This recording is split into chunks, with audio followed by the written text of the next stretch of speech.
Welcome back to the show. Welcome back. It's Christine Jewell. And you guys, today I have an awesome episode for you. I have an awesome conversation.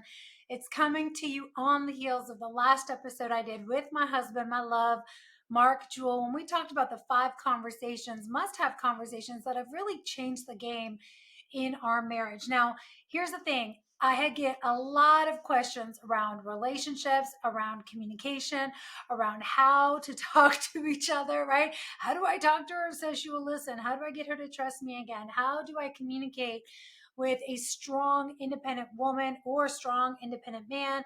How do I communicate with a husband who's passive or non-responsive, right?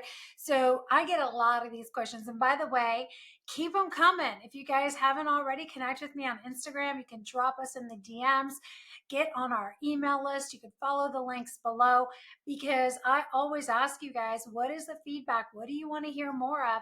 And relationships, identity, our spiritual walk, these are things that I keep hearing over and over again. So today, I'm going to dive in a little bit deeper into the art of communication, specifically how do you communicate with a fiercely independent, strong woman? Now, why would I talk about this? First of all, because I am one. I'm not a fiercely independent, but man, I used to be for many, many years. I operated very much like with a badge of honor that I could do everything alone. I did not need a man for anything. Everything I needed was within me, and everybody else was there to like tow my agenda. It was Christine's way or the highway. I mean, I was very strong-willed. I'm still very strong-willed. I have a lot of ideas. I still have a lot of ideas. I have the way that I think things should go. So I have a very strong personality, a very charismatic personality. I have a lot of dreams, a lot of visions, a lot of desires. And to be honest, I don't hold back. So my husband, we're always challenging. And what do they say? Iron sharpens iron, right? But here's the thing, for many, many years, as you guys know, and I'm not going to go into my story because I've shared it so many times, but I had it kind of twisted. And I didn't know how to really, communicate effectively as a strong woman. It was kind of like a bull in a china closet many times. Like I was very articulate, but not open to listening. I was not receptive to receiving a lot of feedback, advice, insight, input, especially from the men in my life because of the history that I had and the state that my nervous system was in, which I'll talk about in a minute. So here's the thing. I was in a different state. I was not receptive. I was very like in my lane, thinking that I had to do it my own. And I want to share this because some of you are married to a woman like this. Some of you are in a relationship with a person like this. And so a couple things I want to preface before we go in, right? Number one, I'm doing this because I can relate from being on both sides of the fence. Like I know what it's like to be that woman that secretly, even unconsciously at times, because sometimes it's not conscious, but consciously or unconsciously, secretly, she desperately wants to have healthy dialogue, like union, communication, a partner to work with. She wants to lead and be led. But she has this idea that somewhere in her psyche, right? It could be unconscious, it could be wounding, that's just not going to happen. It's not possible. She's going to have to be the one to strap up her shoes and pull up her pants, her big girl pants, and get things done. And so I know what it's like to be in that space. Now, 3 things I want to preface. While these are foundational communication principles that I believe apply to most all people that are especially, I mean, they're great communication principles to use anywhere across the board, especially though when you're dealing with someone who might be really entrenched in this identity of being fiercely independent, really kind of like, I don't want to say like one lane, but kind of, right? They're just like, they're just like, they've got their opinions, they've got their ways, they've got their ideas, and they don't seem to be receptive. Now, I'm going to talk about tactical things today. I'm going to give you actual tactical things. And in fact, as I was preparing for this, I don't always prepare for my podcast. A lot of them are very intuitive. They just flow what's on my heart. I was preparing for this because one of the things that I know I'm going to do is I'm going to be saving this as one of the trainings in our vault. If you guys don't know, I have a coaching program. Part of the benefits of being in any of our coaching programs is access to this online vault, which is a wealth of resources. We've got trainings and courses on relationships, on wealth, on conscious language, on deepening your spiritual walk. And we're continuing to cultivate that vault, develop these programs, and I'm actually going to be breaking these out into micro courses. So I'm actually going to pull some of this for the relationship mastery course, the communications course. And I'm just prefacing that because if you guys are not already on our list and you're not already getting the emails of different ways that you can get involved and get access to these programs, make sure that you get on the list. Follow the link below. I actually have a gift for you. I'm going to start leading with this today. This is new, that we are giving away the first 3 sections. So it's the introduction, the new era love letter, and chapter 1 of my book. So you're going to get the first 3 sections, or they're not 3 chapters, but they're the very beginning of the book that sort of sets the foundation for what the entire book is about. And I'm giving it away for free so that you guys can get in there, you can chew on it, you can relate to it. I talk about the war origin story. I share where this independent, fierce, independent nature is born. So if you guys want to get that for free, the book itself doesn't actually get released till June 3rd, but you can get that ahead of time as a gift. You can even pre-order the whole book if you want. So when it drops, you get it. And you guys follow the link, but it's going to be at thechristinejewel.com/drop it. That is the link. Drop it, meaning drop the armor, drop it, give me that gift, drop it. Let's go. Let's move on into what God has for you. So get the gift. Make sure you opt in for that. Start reading on it, start chewing on it, because man, it is good. It is good. It is good. It is good. Okay. Let's jump into the conversation. So 3 things I want to preface. Number 1, like I said already, while these are foundational communication principles, they apply to many people, all people. I'm going to focus on dealing with that fierce, independent woman. So I'm coming at it from that angle, but I want you to be thinking about where you can use this with other people in your life. Number 2, you know that I'm always looking at things from a God-centric approach. Why? At the core, you can spew out communication tactics. There are books upon books upon books. Whenever you implement strategies or tactics, if you just implement the tactic, you might get the result for a minute or 2. But if you understand the core of where it comes from, where it's born, and you operate from that place, from the heart of it, it is more sustainable. You actually get it in your being. You get it in your heart, right? It's not just something like a tactic that you're throwing out. You're sticking a Band-Aid on it, trying to see if it can work. You want it to be sustainable. So I always look at things from a God-centric approach, because God is the author, okay, of relationships. He is the inventor of marriage. Like, he is love. So when we're talking about communication, relationships, marriage, I mean, why would you not go to the one who architected, who created, who designed the whole thing, the one who knows what the purpose is for it, the one who knows the how to multiply and prosper it and actually move in perfect union so that you guys actually multiply each other? Of course, I'm going to start there. Okay. It would be foolish to start anywhere else. So number 2, always taking things from a God-centric approach, asking who is the author of this? Who is the designer of this? What is his approach, his teaching, his guidance? Number 3, I'm going to dive into this preface again, is that if you are dealing with somebody, especially a woman who is fiercely independent in nature, who is kind of entrenched in this, she is most likely, for sure, self-protecting, self-preserving, self-directing, all up in her head, right? She's probably disconnected from her body, from her emotional, from her emotional self, right? So if you're meeting somebody else who's all up in their head, who's disconnected from their body, who's got protective armor on, and you're trying to talk to them out of your head, you're going to be like 2 butting heads, right? 2 bulls in a china closet.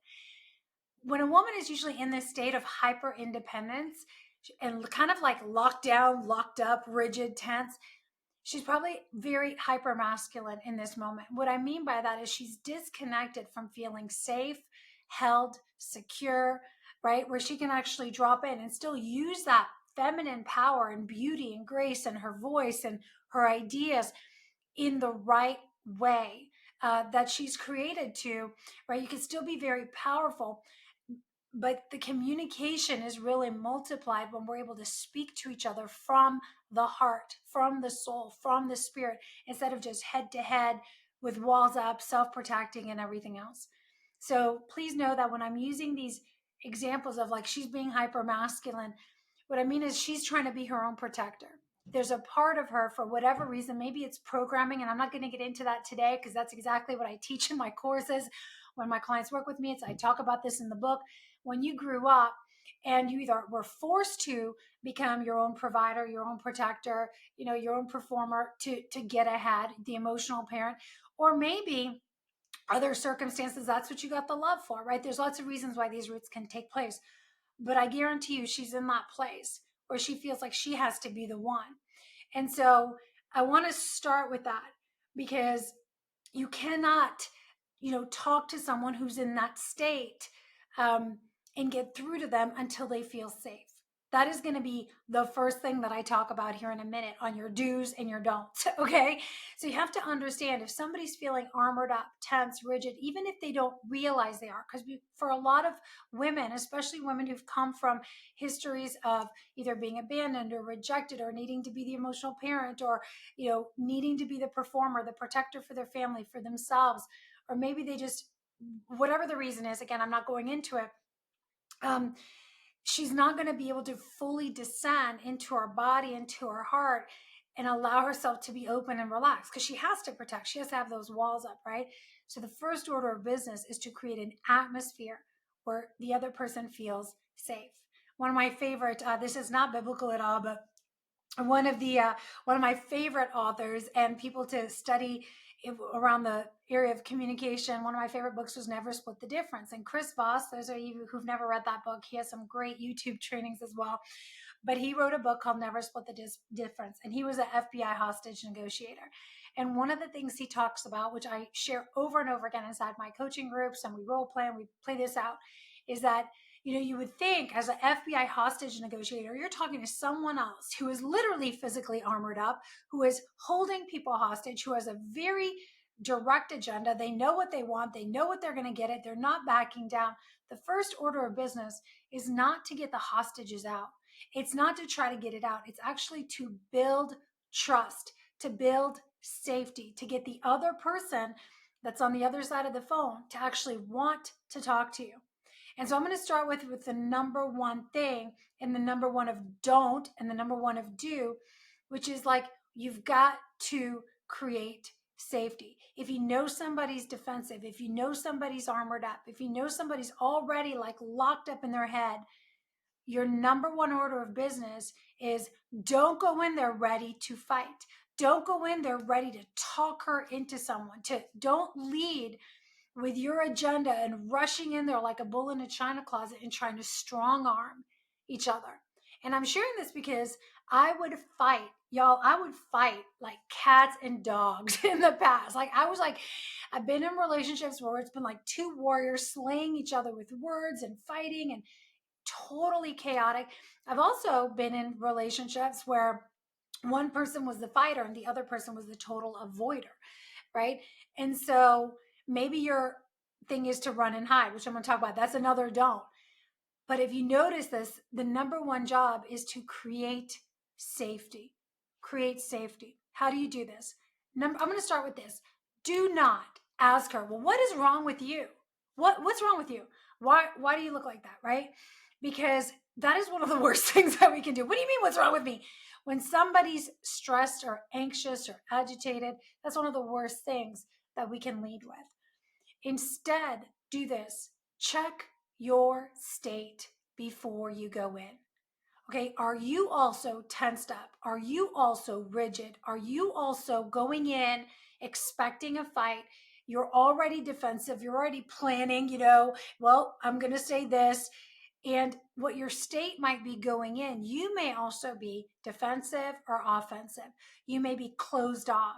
You might be anxious, agitated, frustrated because you just discovered something, that either she did do, she didn't do, something happened, you want to run in there and fix it.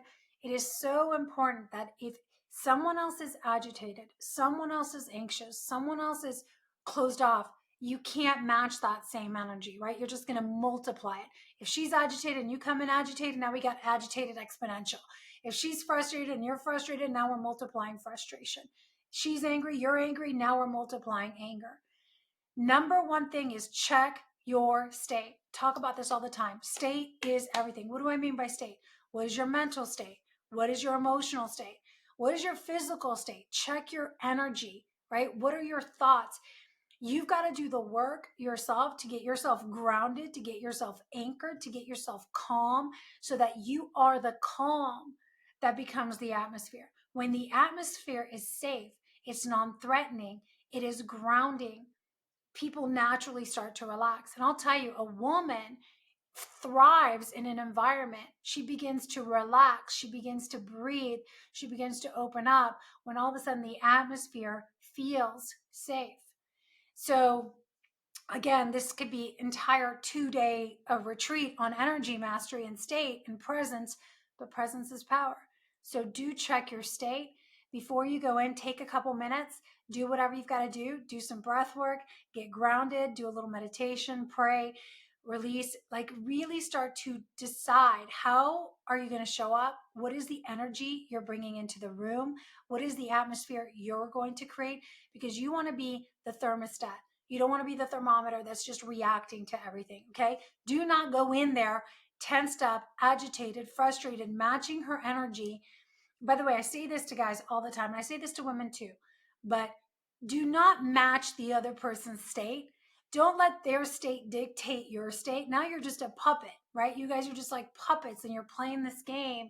Somebody has to be the one that will hold the atmosphere of calm, of curiosity, of love, just neutrality, whatever you want to bring. Number two, do not offer advice or unsolicited solutions. You know, the book of Proverbs says, words from the mouth of the wise are gracious. They're life-giving. They yield much fruit. Fools are consumed by their own lips. Sometimes we go in and we're like, well, I can already see the answer to this. Well, I already know what you should do. Well, why aren't you doing this? And we start offering advice, unsolicited answers, unsolicited perspective, unsolicited. And so often, again, when you're dealing with a woman who's fiercely independent, who's on her agenda, like she's already got a ton of ideas. She's not asking you for your ideas, right? She doesn't want to hear your solutions. What she may be feeling is really overwhelmed by everything she's feeling like she needs to do, that she's not doing, that she's not living up to. And so she already knows, okay? She already knows what she needs to do. And she's already probably beating herself up that she's not doing it. She's probably really overwhelmed, consciously or unconsciously, and her body, her nervous system is buzzing. So the best thing you can do is lead with curiosity. Just observe her, seek to understand before you try to be understood. Okay? What I mean by this is like when we go in and we lead with curiosity, you really have a heart to say, you know what, I just want to get to know her. I want to love on her. I want to just care for her. And this is where we have to upgrade our definition of caring. Because sometimes we think that if I care about someone, I'm fixing all their problems, I'm doing all the heavy lifting for them. But sometimes most often the most caring, most loving thing is just to be there with someone, to let them, to be that safe space where they can talk. So I want to say that number two and number three of my do's. Number one was check your state. Number two is lead with curiosity. Once you decide, okay, I'm calm, I'm grounded, I'm neutral. I've released my stuff, right? I'm not taking the tension of my meeting into this. I'm not taking my irritations from last week into this. I did my work. That's called taking radical ownership, personal responsibility of what we bring to the table. Number two is truly leading, because this is what it means to lead. Lead with a general desire to be curious, to get to know her, to get to know her heart, to get to understand her more. How do you get to know somebody more? You watch them, you listen to them, you ask some questions, right? Like you genuinely want to know instead of going in. What happens is a lot, we go in, we're like, well, I already know what you should do. I already know what you're thinking.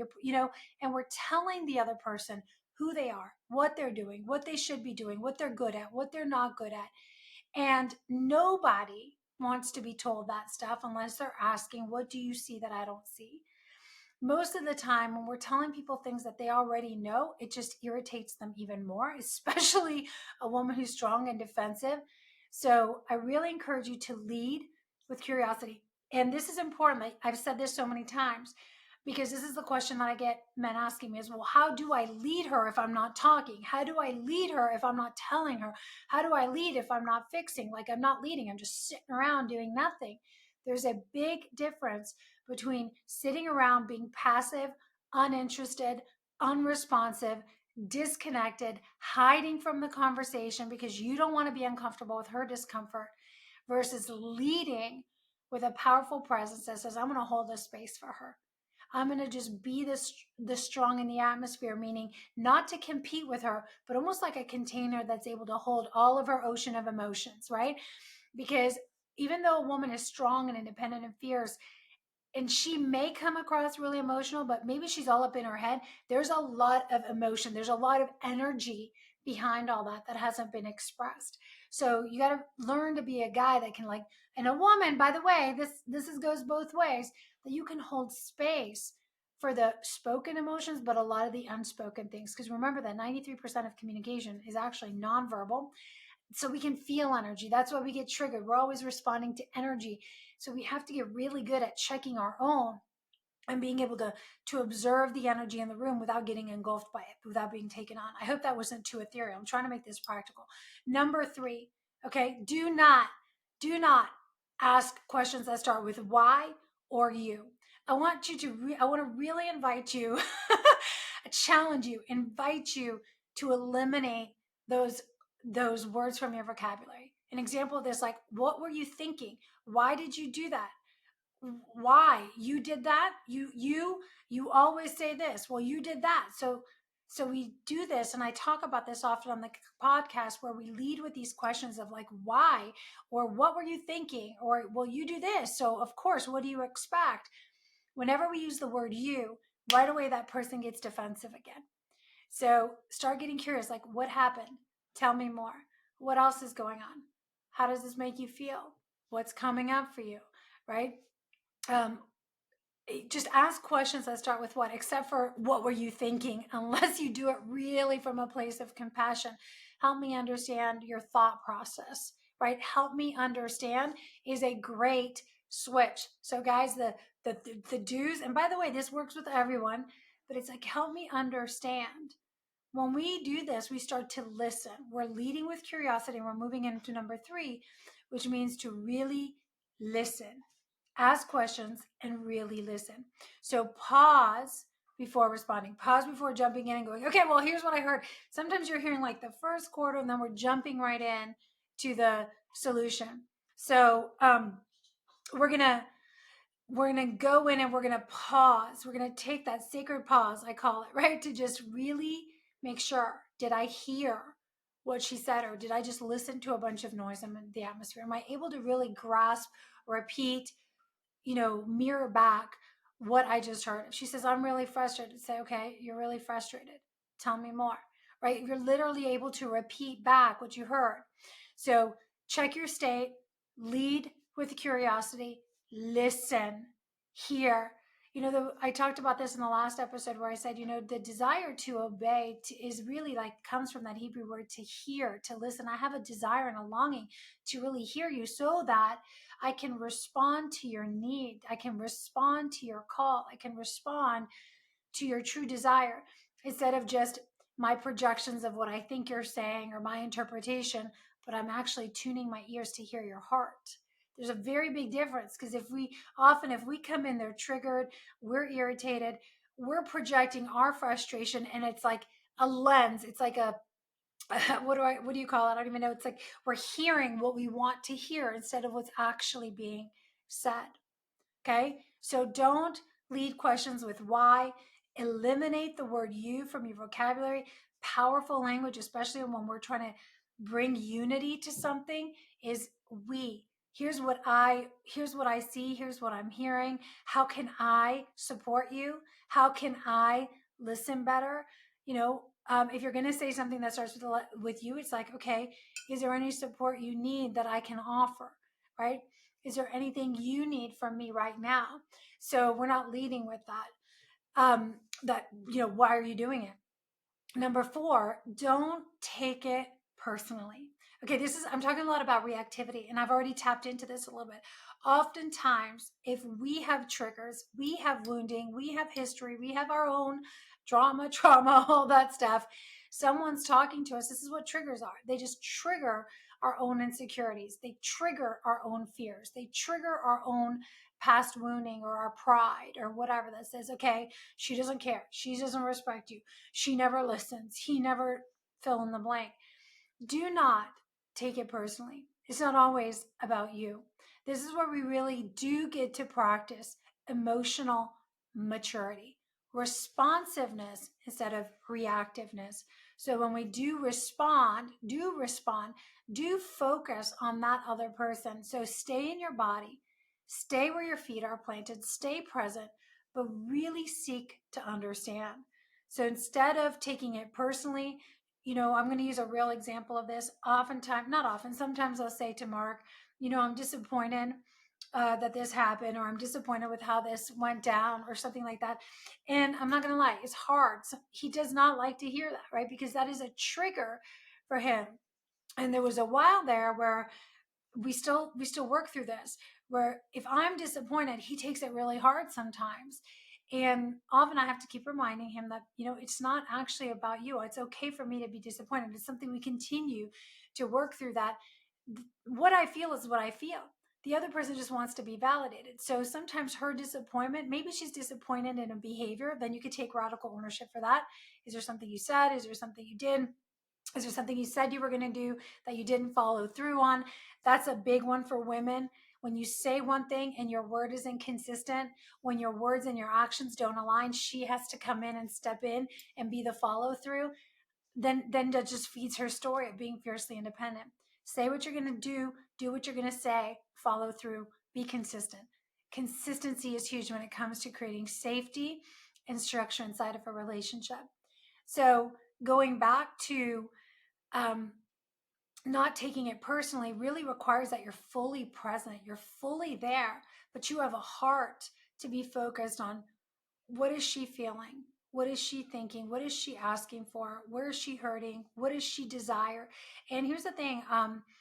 One of the things I hear a lot from women, and I felt this too for a long time, was that, he's not supporting my dreams or my visions. Or maybe you have a woman that has her own business, or maybe, she's got her own dreams and her own desires. And every time she brings up her thing, it's like, well, she feels like you're not listening.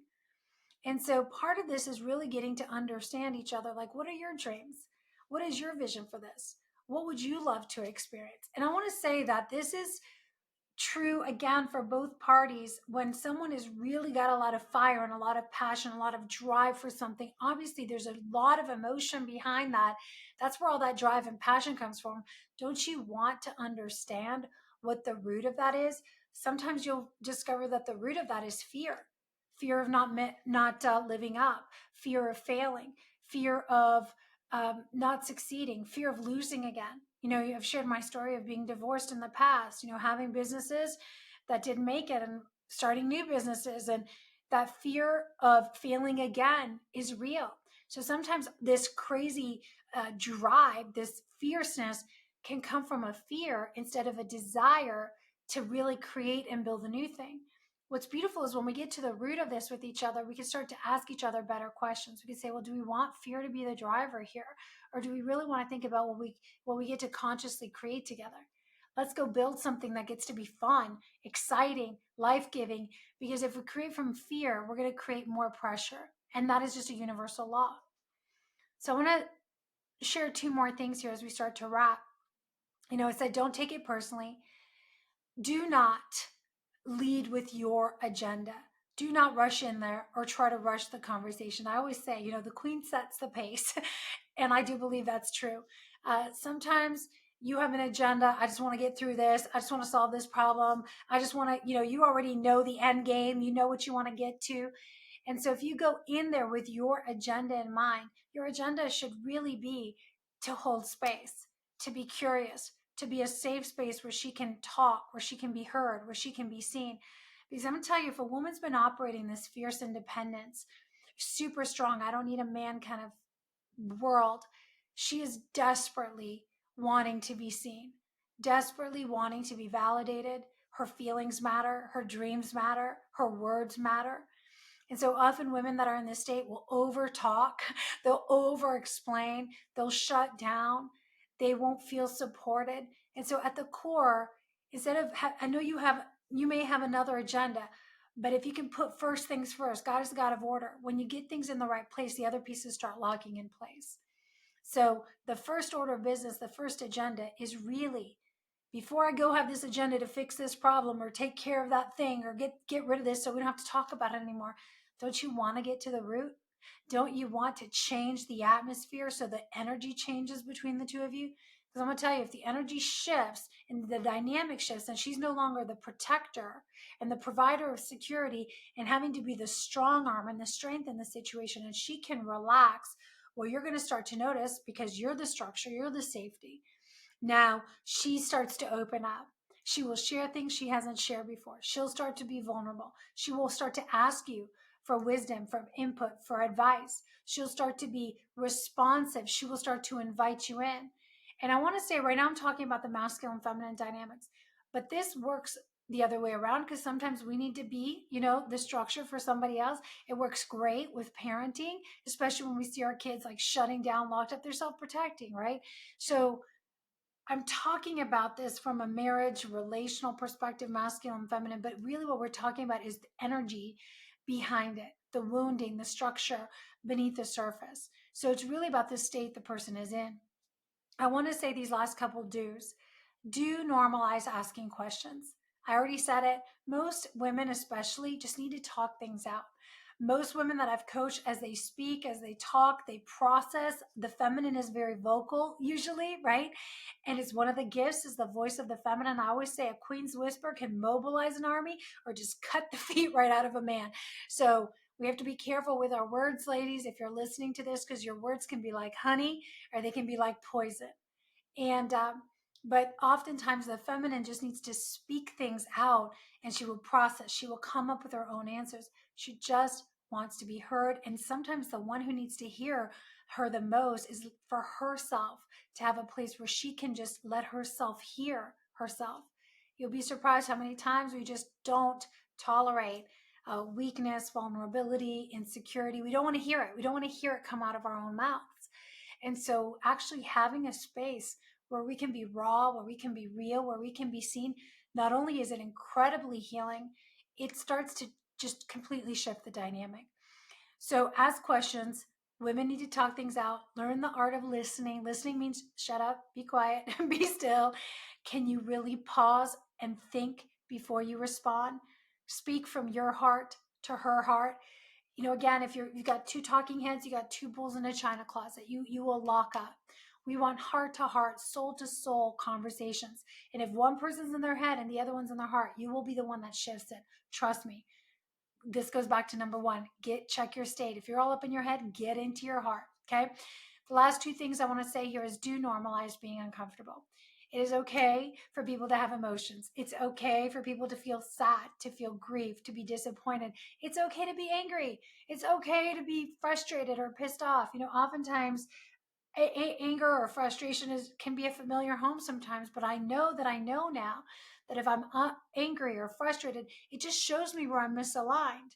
So with the right conversations, instead of focusing on the anger or the frustration or taking things personally of why are you frustrated, why are you angry, it's like, okay, well, what feels out of integrity, what feels out of alignment, what do you feel like you want to change? And now we get to have better, more conscious conversation about what we get to create together. In the last conversation with Mark, if you go back and listen to that episode, a lot of those conversations that we have, the daily brief, the daily prayer, the kingdom wealth, the money talks, they were born out of frustration initially because something wasn't working and we were butting heads and there was irritation and there was grinding. And so instead of getting frustrated and angry with each other, like, well, why are you doing this? And why are you doing that? And you're not listening to me. It's like, okay, what is the frustration telling us? What is this frustration about? When you normalize being okay with people emotions, we can start to ask more emotionally intelligent questions, right? Anger always points to something. Sadness points to something. Hello, you have a heart. You're human. Grief is part of being human, right? Jealousy, even. We can feel these emotions, but not become overtaken by them. We can use them as guideposts to bring us back into a more life-giving place. The last thing I want to say here is, I love Ecclesiastes says, let your speech, your words at all time be full of grace, be pleasant, and also seasoned with salt, so that you will know how to answer each other, the one who questions you. Here's what that means to be seasoned with salt. Salt is truth, right? Salt is like, ooh, sometimes salt is what brings flavor. Salt is what makes things come alive. We hear this all the time, like, well, should I say the truth or should I hide from the truth? I do believe we need to be, again, if you want a great relationship with someone, we need to have the ability to speak honestly, openly, truthfully with one another. But we need to create safety first, okay? If you're just spewing truth out there from an angry place, from a frustrated place, it's going to sound like an arrow to the heart. It's going to come across as an attack. So we want to make sure, and this is why I put this as number 7, is if you've done this right and you've checked your state and you're leading with curiosity and you're asking questions and you're allowing the emotions to be in there, we can speak honestly about what we feel, about our concerns, whether it's financial concerns, you know, parenting concerns, business concerns, concerns about our marriage, where the direction we're going, the priorities we have, the values where we're misaligned. We can do it from a place of love instead of a place of fear. And when truth is spoken from a place of love, which is the heart, the spirit, it resonates differently. It hits differently. Now, we don't always love to hear it, but it moves us, it convicts us differently than when it's spoken from anger, like a dart, where people just usually get angry, guilty, defensive, frustrated, and then just hurl another one back. So I want to say that sometimes people say, oh, it's brutal honesty. Season it with salt, right? Be loving, be respectful. Let your mouth be a fountain of life. Let your mouth be a source of blessing. A lot of these things are from the book of Proverbs. It is literally like a fountain of wisdom, especially around conscious language.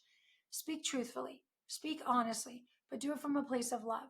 Don't let anger, fear, guilt, um, any of those, lower level, I don't want to say lower level, but heavier places be the place that you speak from. You can be hurting and you can still speak from love, right? You can be hurting. That person may have hurt you.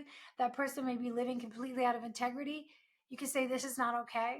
I'm not okay with this. I love you. And I also can't continue to tolerate this. Something has to change. Our tone is everything. And I want to say this last thing before I hop. Tone is everything, because your tone is translating your energy. Remember that words, I send these daily messages to my clients, and one that I sent recently said that words are containers for power to travel, for power to transfer. Words are containers for power, energy. Power is energy, right? To transfer. The question is, as I am opening my mouth, what am I transferring in the atmosphere, emotionally, energetically? What kind of power? Is it the power to give life, the power to open, the power that opens doors, that breaks down walls? Is it a power that brings people closer together, or is it a power that divides? Is it a power that makes things more rigid, that closes hearts and minds? So important. Tone is so much of communication. Tone is the frequency that you speak to, the energy behind what you say. It's not what you say, it's how you say it. And a lot of this comes back from number 1, check your state. Check your state, check your state. Keep checking your state while you're talking, because something will be said, you'll tense up, and boom, your tone will change. Your tone changes when your body language changes. Your tone language is when you get changes when you get triggered. Your tone changes when you start going up in your head. It takes a lot of awareness. It takes a lot of presence to stay grounded, to stay anchored. Woo! Okay, that was a lot. This was like a full-on training today. Wow, these podcast episodes are fire. So today we talked about how to communicate. We're talking about how to create safety. We're talking about how to break down walls, how to move from this place of where you got people that are running in their own lanes, trying to do it all alone, to move into the place of interdependence, where we go further together. You do you, I do me. There's space in our relationship for both of us, but there's so much more available when we come together. right? And we can honor each other. There's room for each other's thoughts. There's room for each other's hearts. There's room for each other's emotions because we're being led by something greater than us. So as I wrap, I'm going to repeat those real quick. Number one, do not ask her what's wrong with her. Do not offer unsolicited advice. Do not use the words you or why to lead sentences. Do not take things personally. Check yourself. Are you taking everything personally? Are you making everything about you all the time? Practice emotional maturity. Do not lead with your agenda like a bull in a china closet. You know what you're there to accomplish. What you're there to accomplish is safety, connection, understanding. Do not hide. Do not avoid. Do not run. Lean in to the discomfort. Instead, do check your state before you go in. Do lead with curiosity. Do cultivate an ear and a heart to really listen. Train yourself. Become a master listener. Do mirror what she said. Do ask questions. Normalize being uncomfortable. Normalize it being okay for people to feel what they feel, for emotions to be out instead of hidden, and we're afraid of them and we're uncomfortable with them. Do speak truthfully and honestly. Don't hide that stuff. If you have a concern, if you have something that's weighing you down and is heavy on your heart, share it. This is what relationships are for, but do it from a place of love, not fear, not frustration, not anger. Okay, I want to remind you guys, the mouth of the righteous is a fountain of life. His words of wisdom are a source of blessing. I pray that your words are a source of blessing to your wife, to your husband, to your children, to your team, to whoever you're opening your mouth to talk to. And I'm going to finish where I started. If you guys have not yet got this, I'm releasing this the first episode. I think that we are releasing the free gift, the first chapters of the book, Drop the Armor. You guys can follow the link below at thechristinejewel.com/drop it. You'll get that download now. You can start to chew on this. A lot of these conversations are birthed right out of the book because I share my story of being this woman, making my journey out of that into the place that I'm at today, where we have totally different communication, totally different relationships going on, life-giving words that are a source of blessing. So make sure you get the book, download the free chapters, buy the whole book so that when it comes out, you get it. But I definitely want you to grab that free gift. We have some awesome bonuses coming your way in the next couple months as we get closer and closer to launch date.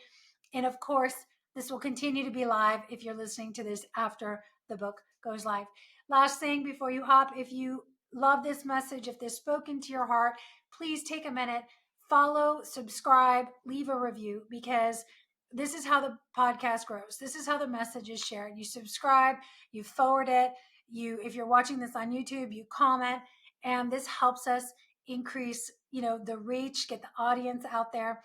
As always, I want to thank you guys for being here. Thank you for being part of the conversation. Until next time, here's to loving fiercely, leading courageously. Bye for now.